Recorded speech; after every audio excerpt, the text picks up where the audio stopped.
Market లో invest చేసి మీ డబ్బులు డబుల్ చేసుకోవాలనుకుంటున్నారా? విజయవాడలో జరిగే సుందరరామిరెడ్డి గారి లైవ్ సెమినార్ కి అటెండ్ అవ్వండి.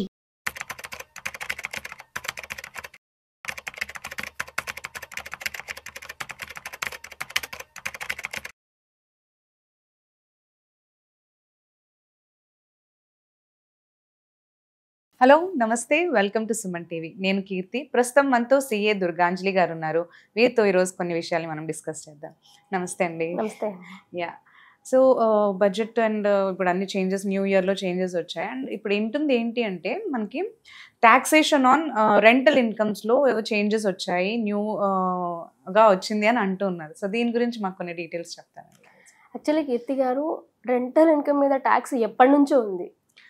కాకపోతే ఇప్పుడు కొన్ని చేంజెస్ అని చెప్పి రికమెండ్ చేస్తోంది ఏంటి అంటే, కొంతమంది మన రెంటల్ ఇన్కమ్ని తీసుకెళ్ళి యాక్చువల్గా అయితే ఇన్కమ్ ఫ్రమ్ హౌస్ ప్రాపర్టీలో చూపించాలి, కానీ బిజినెస్ ఇన్కమ్ కింద చూపిస్తున్నారు అనమాట.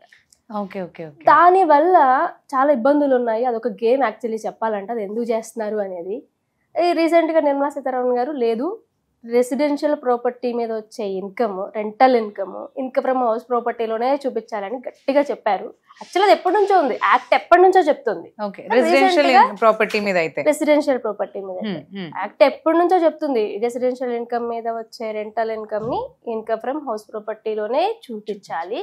దాంట్లో కొన్ని డిడక్షన్స్ ఉంటాయి, స్టాండర్డ్ డిడక్షన్ అని, లేకపోతే మున్సిపల్ టాక్సెస్ పే చేసినవి డిడక్షన్ కింద తీసుకోవచ్చు అని చెప్పి, లేకపోతే ఇంట్రెస్ట్ ఆన్ హోమ్ లోన్, ఇవన్నీ కూడా అందులోనే క్లెయిమ్ చేయాలని చెప్పి యాక్ట్ ఎప్పటి నుంచో చెప్తుంది. కాకపోతే కొన్ని గేమ్ అంటే మిడిల్ క్లాస్ పీపుల్ ఆడే గేమ్ కాదు, వాళ్ళకి ఏం తెలియదు పాపం. కొంతమంది బిల్డర్స్ కానీ డెవలపర్స్ కానీ వాళ్ళు ఆడిన గేమ్లో దీన్ని తీసుకెళ్ళి బిజినెస్ ఇన్కమ్ కింద చూపించుకొని ఎక్కువ ఎక్స్పెన్సెస్ క్లెయిమ్ చేసుకొని, సో టోటల్గా ఆ ఇన్కమ్ని ట్యాక్స్ కట్టకుండా అవాయిడ్ చేయడం వలన రీసెంట్ గా, లేదు మీరు ఖచ్చితంగా ఇన్కమ్ ఫ్రమ్ హౌస్ ప్రాపర్టీలోనే చూపించుకోవాలి, ఎందుకంటే ఇన్కమ్ ఫ్రమ్ హౌస్ ప్రాపర్టీలో అన్ని ఎక్స్పెన్సెస్ క్లెయిమ్ చేయడానికి లేదు, స్టాండర్డ్ గా కొన్ని ఎక్స్పెన్సెస్ క్లెయిమ్ చేసుకోవచ్చు డిడక్షన్ కింద అని స్టాండర్డ్ రూల్ అనేది పాస్ చేశారు. అది ఖచ్చితంగా ఈ అప్కమింగ్ ఏప్రిల్ నుంచి ఖచ్చితంగా ఫాలో అవ్వాల్సిన రూల్ అని చెప్పి. అయితే యాక్చువల్లీ ఎందుకు మన రెంటల్ ఇన్కమ్ ఎలా టాక్సిబుల్ అవుతుంది జనరల్ గా చూసుకుంటే, మీకు ఇప్పుడు rental income received are receivable కూడా ఉండొచ్చు ఒక్కోసారి. ఎందుకంటే మీరు రెంట్ తర్వాత పే చేయొచ్చు, తర్వాత పే చేయలేదు అని చెప్పి మీరు డిడక్ట్ చేయడానికి, మీరు మీ ఇన్కమ్ తగ్గించి చూపించడానికి లేదు. రెంట్ రిసీవ్డ్ ఆర్ రిసీవబుల్ ఏదైతే అదే ఆ ఇయర్ కి సంబంధించి దాన్ని గ్రాస్ యాన్యువల్ వాల్యూ అనుకుంటారు. అందులోంచి 30% స్టాండర్డ్ డిడక్షన్ తీసేయాలి. అంటే ఫర్ ఎగ్జాంపుల్ మీకు ఒక 10 lakhs ఈ ఇయర్ రెంటల్ ఇన్కమ్ వచ్చింది అంటే, మీరు ల్యాండ్ లార్డ్ కాబట్టి మీరు ఓనర్ అని కాసేపు ఊహించుకోండి, మీరు 10 lakhs వచ్చిందంటే 30% స్టాండర్డ్ డిడక్షన్. మనకి శాలరీకి 50,000 ఆర్ 75,000 స్టాండర్డ్ డిడక్షన్ ఎలా ఉంటుందో, ఇక్కడ కూడా ఇన్కమ్ ఫ్రమ్ హౌస్ ప్రాపర్టీలో 30% అంటే 10 lakhs అనుకుంటే 3 lakhs స్టాండర్డ్ డిడక్షన్ తీసేసి రిమైనింగ్ నెట్ యాన్యువల్ వాల్యూ అంటారు. అంటే టాక్సిబుల్ వాల్యూ అనమాట. Let's say 30%. దేనికి 30% స్టాండర్డ్ డిడక్షన్ అంటే, రిపేర్స్ అవ్వండొచ్చు, మెయింటెనెన్స్ అవ్వండొచ్చు, దేనికైనా సరే ఇర్రెస్పెక్టివ్. మీరు అసలు ఎక్స్పెండిచర్ పెట్టుకోండి, మీకు హౌస్ పాడైంది రిపేర్ చేసుకునివ్వండి, దాన్ని లక్షల కోట్లు అవనివ్వండి, 30% ఆఫ్ రెంటల్ ఇన్కమ్, 30% ఆఫ్ ఇందాక మీరు రిసీవ్డ్ ఆర్ రిసీవబుల్ అయిన రెంటల్ ఇన్కమ్ మాత్రమే డిడక్షన్ కింద తీసేయాలి. అంతేగాని నేను చాలా ఎక్స్పెన్సెస్ పెట్టేసాను అదంతా డిడక్షన్ తీసుకోవడానికి కుదరదు. కానీ అది బిజినెస్ ఇన్కమ్ కింద చూపించుకుంటే కుదురుతుంది. అందుకనే కొంతమంది హైయర్ పీపుల్ అనమాట, అంటే బాగా ఎక్కువ మిడిల్ క్లాస్ పీపుల్ కి ఎంత రెంటల్ ఇన్కమ్ వస్తుంది వాళ్ళంతా బ్యాంక్ చేయడానికి, కొంతమంది పెద్ద బిజినెస్ పర్సన్స్ లేకపోతే వాట్ ఎవర్ బిల్డర్స్ డెవలపర్స్ అనుకోండి, తెలివిగా దాన్ని బిజినెస్ ఇన్కమ్ కి డైవర్ట్ చేసి వాళ్ళ ఎక్స్పెండిచర్ మొత్తం క్లెయిమ్ చేసుకుని యాక్చువల్ గా అవ్వాల్సిన ట్యాక్స్ కంటే తక్కువ వాళ్ళు అవాయిడ్ చేస్తున్నారు. అందుకు స్ట్రిక్ట్ గా ఈ రూల్ తీసుకొచ్చారనమాట, లేదు హౌస్ ప్రాపర్టీలోనే చూపించుకోవాలని చెప్పి. అయితే ఇక్కడ మనం పాపం అనుకోవాల్సింది టెనెంట్స్ గురించి.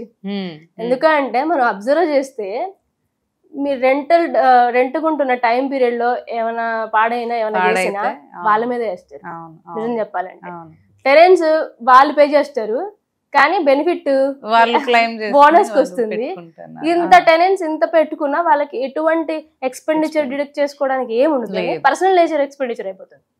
ఆ పర్సనల్ వాళ్ళు ఎక్కడ డిడక్ట్ చేసుకుంటారు, శాలరీ ఇన్కమ్ నుంచి ఇటువంటి ఎక్స్పెన్సెస్ డిడక్ట్ చేయకూడదు. సో దట్ నష్టపోతుంది లిటరల్లీ టెనెంట్స్. ఎందుకంటే రీసెంట్ గా చూస్తున్నాం మనం ప్రతి దానిలోనూ ఎక్స్పెండిచర్ బాండ్ మీద టెనెంట్, రెంటల్ డీడ్ ఉంటుంది, అందులో క్లియర్ కట్ గా రాస్తారు. అంటే ల్యాండ్ ఓనర్స్ ఏమనుకుంటారంటే కరెక్ట్ గా రాశాను కాబట్టి ఖచ్చితంగా వాళ్ళు పే చేయాల్సిందే అనుకుంటారు. అనుకొని ఫ్రాంక్లింగ్ చేయించి అన్ని కరెక్ట్ గా ఫాలో అవుతారు. కానీ ఇక్కడ రాను ఇబ్బంది పడేది కూడా ల్యాండ్ ఓనర్స్ అవుతారు. ఎలా అంటే చెప్పనా అండి, మనకి రెంటల్ అగ్రిమెంట్ లో ఈ ఎక్స్పెండిచరు ఎంత టెనెంట్ పే చేయాలని ఉంటుంది. కానీ ఈ ఎక్స్పెండిచర్ ఏదైతే బోర్న్ బై ద టెనెంట్ ఎవరైతే పే చేసి ఉంటుందో అది వీళ్ళు రెంటల్ ఇన్కమ్ కింద డిక్లేర్ చెయ్యరు, కానీ చెయ్యాలి అని చేయాలి. అర్థమవుతుందా మీకు? పర్ మంత్ 20,000 or 30,000 అనుకోండి, ఆ 20,000 30,000 రెంటల్ ఇన్కమ్ కింద చూపిస్తాం. కానీ మెయింటెన్స్ పే చేస్తాడు టెనెంట్, దాన్ని ఎక్కడ వీళ్ళు కానీ డిడక్షన్ తీసుకుంటారు ఓనర్స్. మున్సిపల్ టాక్సెస్, ఈ మధ్య మున్సిపల్ టాక్సెస్ కూడా టెనెంట్ పే చేయాలని పెడుతున్నారు. అగ్రికల్చర్ సారీ రెంటల్ డీడ్ లో, రెంటల్ అగ్రిమెంట్ లో టాక్సెస్ గానీ కొంతమంది చెప్తున్నారు పే చేసేది టెనెంట్ అవుతుంది, కానీ క్లైమ్ ఎవరు తీసుకుంటున్నారు? ఓనర్స్ తీసుకుంటున్నారు.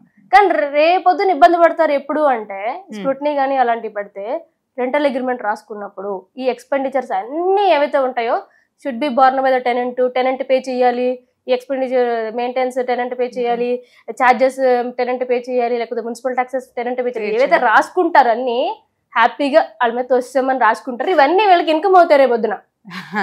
అది ఇప్పటి వరకు అంతగా ఎలాబరేట్ కాలేదు, కానీ రేపొద్దున ఇది కూడా next biggest thing is rental agreement upcoming days లో.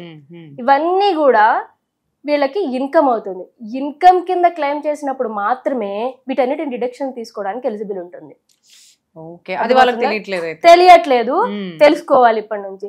హ్యాపీగా రెంటల్ అగ్రిమెంట్ లో అన్ని టెనెంట్ అని చెప్పి రాసేసాం కాబట్టి ఆడే పే చేసుకుంటాడని హ్యాపీగా ఉంటారు చూసారా. తర్వాత ఇప్పుడు కట్టడానికి అవ్వట్లేదు అని తప్పించుకుంటారు, కానీ నెక్స్ట్ అవన్నీ మీ మంత్లీ ఏదైతే రెంట్ వస్తుందో దాంతో పాటు ఏదైతే టెనెంట్ ఎక్స్పెండిచర్ కానీ మెయింటెనెన్స్ కానీ మున్సిపల్ టాక్సెస్ కానీ వాట్ ఎవర్ పెట్టుకుంటాడో అవంతా వీళ్ళు ఇన్కమ్ లో డిక్లేర్ చేసి దాని నుంచి మున్సిపల్ ట్యాక్స్ డిడక్షన్ తీసుకోవచ్చు.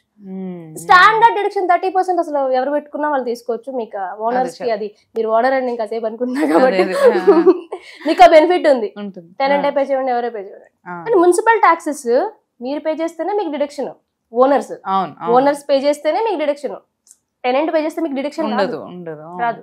దానికి రెక్టిఫికేషన్ ఏంటి అంటే మీరు ఇన్కమ్ కింద ఫస్ట్ ట్రీట్ చేసుకోండి. ఇవన్నీ ఏదో తప్పించుకోవాలని మీరు అన్నట్టు తప్పించుకోవాలని వాళ్ళ మీద తప్పించుకోవడము అంటే కొన్ని అవేర్నెస్ లేకపోయి ఉండొచ్చు. ఇవన్నీ అవేర్నెస్ తెచ్చుకుని జాగ్రత్తగా రెంటల్ అగ్రిమెంట్ రాసుకొని ఆ రెంటల్ అగ్రిమెంట్ లో మెన్షన్ చేశారు అంటే యూ మస్ట్ అండ్ షుడ్ గా మీరు ఇన్కమ్ కింద డిక్లేర్ చేసుకుని డిడక్షన్స్ తీసుకుని దాని మీద ట్యాక్స్ కడితేనే మీరు రేపొద్దున ఎటువంటి లిటిగేషన్స్ కి ఇబ్బంది పడకుండా ఉంటారు. లేదంటే రేపొద్దున ఇబ్బంది పడతారు. ఎందుకంటే rental agreement is a legal document, Franklin చేసి అవన్నీ చేస్తున్నారు కాబట్టి. ఓకే, నెక్స్ట్ థింగ్ ఏంటి అంటే నేను ఆల్రెడీ మీకు ఎక్స్ప్లెయిన్ చేసినట్టు రెసిడెన్షియల్ ప్రాపర్టీ మీద వచ్చిన రెంటల్ ఇన్కమ్ ని ఇన్కమ్ ఫ్రమ్ హౌస్ ప్రాపర్టీలోనే చూపించాలి, బిజినెస్ ఇన్కమ్ కింద చూపించకూడదు. ఎందుకంటే ఆల్రెడీ చెప్పా బిజినెస్ ఇన్కమ్ లో ఎంతైనా ఎక్స్పెండిచర్ క్లెయిమ్ చేసుకోవచ్చు. ఎంతైనా ఎక్స్పెండిచర్ ఏదో నేను రీస్ట్రక్చరింగ్ చేశాను, రినోవేషన్ చేశాను, ఆ ఎక్స్పెండిచర్ కూడా క్లెయిమ్ చేసేస్తున్నారు బిజినెస్ ఇన్కమ్ కింద చూపించడం వల్ల. ఇది ఓన్లీ మీరు రెసిడెన్షియల్ ఇన్కమ్ కి చెప్తున్నారు. కమర్షియల్ కి ఎటువంటిది? కమర్షియల్ ఏంటి అంటే 2 types అండి. కమర్షియల్ ఇప్పుడు నేనున్నాను, సరే మీరే ఉన్నారు, నేను కాదు, మీరే ఉన్నారు, ఒక 10 బిల్డింగ్లు ఉన్నాయి. మీ మెయిన్ మోటివే రెంటల్ ఇన్కమ్. ఏదన్నా ఉండి వాళ్ళు జస్ట్ వాటి మీద బేస్ అయి ఉన్నారు అనుకోండి. మీ మెయిన్ బిజినెస్ రెంట్ కి ఇచ్చి ఆ రెంటల్ ఇన్కమ్ తీసుకునే బిజినెస్. అప్పుడు మీది బిజినెస్ ఇన్కమ్ కింద క్లెయిమ్ చేసుకోవచ్చు. ఏదైనా కానీ రెసిడెన్షియల్స్ అయినా కానీ బిజినెస్ ఇన్కమ్ కింద క్లెయిమ్ చేసుకోవచ్చు. మీరు స్టాఫ్ ని పెట్టుకుంటే ఆ సాలరీస్ డిడక్షన్ తీసుకోవచ్చు. యూటిలిటీ ఏమైనా ఉంటే ఎక్స్పెండిచర్ ఎలక్ట్రిసిటీ కానీ వాటర్ కానీ ఇవి చార్జెస్ అన్ని కూడా డిడక్షన్స్ కింద తీసుకోవచ్చు. మీరు ఫర్ ఎగ్జాంపుల్ 10 లక్షలు మీకు రెంట్ వస్తుంది, కానీ శాలరీలు కానీ లేకపోతే ఎక్స్పెండిచర్స్ కానీ యూటిలిటీ బిల్స్ కానీ అన్ని కూడా 9 lakhs పోయినా 9 lakhs డిడక్షన్ తీసుకుని 1 lakh మీద ట్యాక్స్ కట్టుకోవచ్చు మీరు. ఎప్పుడు మీది మెయిన్ బిజినెస్ రెంటల్ బిజినెస్. లేకపోతే కొన్ని వేర్ హౌసెస్ రెంట్కి ఇస్తారు. అంటే మీరు ఇప్పుడు చూస్తే అంత లగేజ్ అంతా సేవ్ చేసుకునే సేఫ్ స్టోరేజ్లు కానీ ఇట్లాంటివన్నీ, అది కూడా రెంటింగ్ ఇన్కమ్ కింద ట్రేడ్ చేసుకోవచ్చు. Renting Okay. ఇన్కమ్ బిజినెస్ కింద క్లెయిమ్ చేసుకోవచ్చు. Okay, మిగతా okay. వాళ్ళు మాత్రం అంటే రెంటల్ ఇన్కమ్ మెయిన్ బిజినెస్ కాని వాళ్ళు మాత్రం మస్ట్ అండ్ షుడ్ గా వాళ్ళు ఇన్కమ్ ఫ్రమ్ హౌస్ ప్రాపర్టీలోనే చూపించాలి. నేను చెప్పిన స్టాండర్డ్ డైరెక్షన్ 30% ఎలా అయినా వచ్చేస్తుంది. మీరు క్యాల్కులేట్ చేసినా చేయకపోయినా ఆటోమేటిక్గా వచ్చేస్తుంది. అది ఇచ్చేస్తుంది. చాలా మంచి వాళ్ళు. తర్వాత మున్సిపల్ ట్యాక్సెస్ ఎంతైతే పే చేస్తారో మీరు పే చేస్తారు, ఓనర్ పే చేస్తారు, ఆ అమౌంట్ డిడక్షన్ కింద తీసుకోవాలి. Next interest on housing loans. ఒకవేళ మీరు సెల్ఫ్ ఆక్యుపైడ్ ప్రాపర్టీ అంటే మీరే ఉంటే కనుక 2 lakhs వరకు, లేదు లెటౌట్కే ఇచ్చారు వేరే వాళ్ళకి ఇస్తే కనుక ఎంతైనా సరే ఎంత ఇంట్రెస్ట్ ఉంటే అంత హౌసింగ్ లోన్ మీద ఎంత ఇంట్రెస్ట్ ఉంటే అంత మీరు డిడక్షన్ కింద తీసుకోవచ్చు. రిమైనింగ్ అమౌంట్ మీద ఇంకే డిడక్షన్స్ లేవు, ఇంకే ఎక్స్పెండిచర్ మీరు ఏదైనా పెట్టుకోండి, ఏమైనా చేయండి, ఇంకే ఎక్స్పెండిచర్స్ లేదు. మీ రిమైనింగ్ అమౌంట్ మీద ట్యాక్స్ తప్పనిసరిగా కట్టాలి. అందుకు ఈ ఉద్దేశంతో చేంజెస్ అంటున్నారు కదా, ఎప్పటి నుంచో ఉంది. కాకపోతే ఇప్పుడు ఒక రూల్ లాగా పాస్ చేశారు. ఎందుకంటే కంపల్సరీ అందరు ఫాలో అవ్వాల్సిందే. ఎందుకంటే నిర్మలా సీతారామన్ గారు ఈ మధ్య ఏమి చెప్పినా వైరల్ అవుతుంది. సో ఆవిడ చెప్పారు పర్టికులర్ గా అంటే ఖచ్చితంగా ఫాలో అవ్వాలి కాబట్టి. అండ్ నెక్స్ట్ మీకు బిల్డర్స్ అండ్ డెవలపర్స్ కి మెయిన్ గా నోషనల్ రెంట్ అనేది ఒకటి యాడ్ అవుతుంది. ఎందుకంటే ఇప్పుడు బిల్డర్ డెవలపర్ వాళ్ళు కన్స్ట్రక్ట్ చేసేగానే కొన్ని సేల్ అవ్వచ్చు, అవ్వకపోవచ్చు, బిల్డింగ్స్ అవ్వచ్చు. కానీ 2 years లోపున వాళ్ళు సేల్ చేయాలి, లేకపోతే రెంట్కి ఇవ్వాలి ఆ బిల్డింగ్. పెడుతున్న కొత్త సేల్ అవ్వకపోతే 2 years తర్వాత నుంచి రెంట్కి ఇచ్చుకుంటే ఎలాగో రెంటల్ ఇన్కమ్ వస్తుంది, హ్యాపీ. నోషనల్ రెంట్ ఏంటంటే నీకు రెంట్ వచ్చినా రాకపోయినా నీకు రెంట్ వచ్చింది అనుకుని మాకు ట్యాక్స్ పే చేయాలి అని చెప్పి అది కూడా మస్ట్ అండ్ షుడ్ గా ఫాలో అవ్వాల్సిన రూల్. అంటే 2 years తర్వాత నుంచి ఆ బిల్డింగ్ వాల్యూ ఎంత ఉంటుందో, లెట్స్ సే ఎంత ఇక్కడ బిల్డింగ్ ఉంది దానికి ఎంత రెంట్ దాన్ని ఒక రెంటల్ ఇన్కమ్ లాగా ట్రీట్ చేసి ట్యాక్స్ పే చేయాల్సిందే నోషనల్ రెంట్ అని చెప్పి. సో ఇవన్నీ కూడా రెంటల్ ఇన్కమ్ లో ఉన్న మెయిన్ క్రూషియల్ పాయింట్స్ అన్నమాట మనం. అండ్ లెట్స్ సే యాక్చువల్లీ నిజంగా సఫర్ అవుతుంది, అసలు చేంజెస్ చేయాలి లేకపోతే ఏమైనా బెనిఫిట్ చేయాలంటే టెనెంట్స్ గురించి ఆలోచించాలి. ఎందుకంటే హైదరాబాద్ లో అప్రాక్సిమేట్లీ 1 crore పాపులేషన్ వేసుకుంటాం మనం. లెట్స్ సే అందులో ఒక 4 members ఒక ఇంట్లో ఉంటున్నారు అంటే ఒక 4 members ఫ్యామిలీ అనుకున్నాం అనుకోండి. 2 million people, 2 million house holds ఉన్నాయి, 2 million houses. అందులో 50% రెంటల్ పర్సన్స్, రెంట్ ఉంటున్న persons 50%. Let's say 1 million 10 lakhs అనుకోండి. అందరూ కూడా రెంట్ పే చేస్తున్న వాళ్ళు పే చేసిన రెంట్స్ అన్ని గాల్లో కలిసిపోతారు, ఎటువంటి ఎక్కడ చూపించలేకపోతున్నారు. ఏమన్నా ఉంటే వాళ్ళ గురించి ఆలోచించారు, వాళ్ళు పే చేస్తున్న రెంట్లు కానీ అవన్నీ ఎక్కడ next at least next upcoming finance budget లో వాళ్ళ గురించి రిఫర్ చేసి వాళ్ళకి ఏదైనా ఎక్స్పెన్సెస్ క్లెయిమ్ తీసుకునే బెనిఫిట్ ఉంటే బాగుంటుంది. Actually thank you so much అండి. థ్యాంక్ యూ అండి. హాయ్, మొట్టమొదటిసారిగా మన విజయవాడలో క్లాస్ రూమ్ ట్రైనింగ్ అండి, 1 day క్లాస్ రూమ్ ఎన్విరాన్మెంట్ లో ఆఫ్లైన్ వెబినార్ జరగబోతుంది. అంటే ఇంట్రెస్ట్ ఉన్న పార్టిసిపెంట్స్ ఈ కింద స్కూల్ అవుతున్న నెంబర్కి రింగ్ చేసుకొని సీట్ బుక్ చేసుకోండి. దీంట్లో ETFs, index funds and mutual funds మీద completely and hand folding experience మీకు ప్రొవైడ్ చేయబడుతుంది. దీని ద్వారా ఏంటంటే మనం అసెట్స్ని స్టాక్ మార్కెట్లో ఎలా మేనేజ్ చేసుకోవాలి, ఎలా గ్రో చేసుకోవాలి, ఎలా ప్రొడక్ట్ చేసుకోవాలో అంటే ప్రాక్టికల్గా నేర్చుకుంటారు.